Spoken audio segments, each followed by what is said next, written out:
Il m'a fait grâce infinie, celui-là est morcé. Il m'a fait grâce infinie, Jésus m'a libéré. Oui, il nous a fait grâce infinie. Et nous n'allons jamais finir de parler de la grâce parce que la grâce, c'est ça notre motivation. La grâce, c'est ça notre raison d'exister. Et quand nous lisons dans 1 Corinthiens, le chapitre 4, le verset 7, il est dit, qu'as-tu que tu n'as reçu? Qu'est-ce que tu as que tu n'as reçu? Et si tu l'as reçu, pourquoi t'enorgueillis-tu? Nous avons vu des dames s'enorgueillir parce qu'elles sont belles.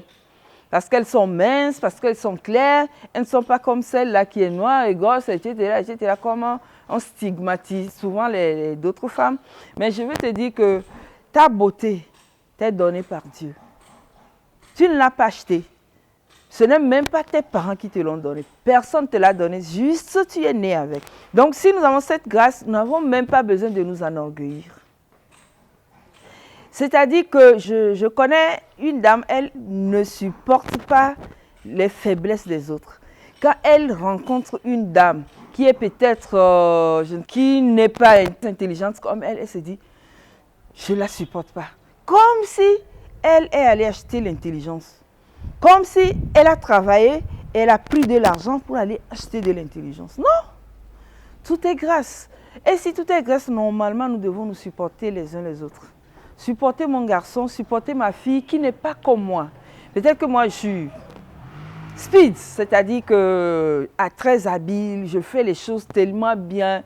Hein, quand je veux verser par exemple l'eau dans la bouteille, aucune goutte ne tombe. Mais et que j'ai un enfant qui n'arrive pas à mettre de l'eau sans mouiller toute la table. Et là, je pense que l'enfant là ne me ressemble pas.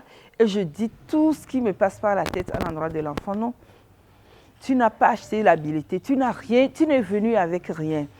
Dieu t'a donné quelque chose et tu as travaillé la chose pour pouvoir l'améliorer. Et peut-être que Dieu a donné la même chose à l'autre, mais elle n'a pas eu cette sagesse, cette habileté de l'améliorer. Et qu'est-ce qu'il faut faire? Peut-être l'aider. L'aider. Et quand on reconnaît ça comme ça, on peut aider son mari à être plus ordonné dans sa chambre. On peut aider ses enfants à être plus disciplinés. On peut aider même la domestique à être comme on voudra. Là, parce qu'on sait que nous avons tous reçu quelque chose de Dieu. Nous sommes venus, personne n'est venu sans rien. Nous sommes venus forcément avec quelque chose. Peut-être c'est l'opportunité qu'on n'a pas eue pour arranger ce que Dieu nous a donné. Oui, voilà. Peut-être que toi, tu es né dans une famille où tout le monde est intellectuel, donc on t'a aidé à apprendre tes leçons, à réussir. Alors qu'ailleurs, cet enfant est né quelque part où personne ne parle même français, où personne ne sait ce qu'on appelle apprendre ses leçons. Peut-être chez une charbonnière et peut-être un métayer. Et voilà, l'enfant doit se débrouiller seul. Et s'il n'arrive pas, comme peut-être ton enfant que toi tu as bien éduqué, cela ne veut pas dire que l'enfant là n'a pas de l'avenir. Tout le monde, tout ce que nous rencontrons ont en eux des potentiels. Dieu a mis en nous des potentialités que nous pouvons aider à développer.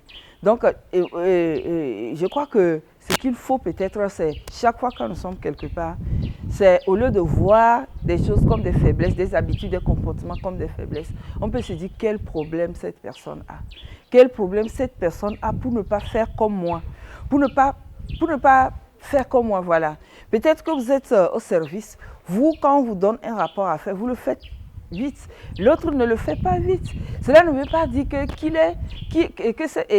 cette personne n'est pas, n'a pas l'habilité. Il faudrait peut-être l'aider à acquérir cette compétence. Et puis peut-être, bon, ça passe. Même pour les directeurs d'école, les directrices d'école, les sisters, s'il vous plaît, vous pouvez aider ceux qui sont sous vous, les amener, surtout quand il s'agit des dames, les amener à pouvoir être à votre hauteur. Peut-être que l'autre collègue a des soucis.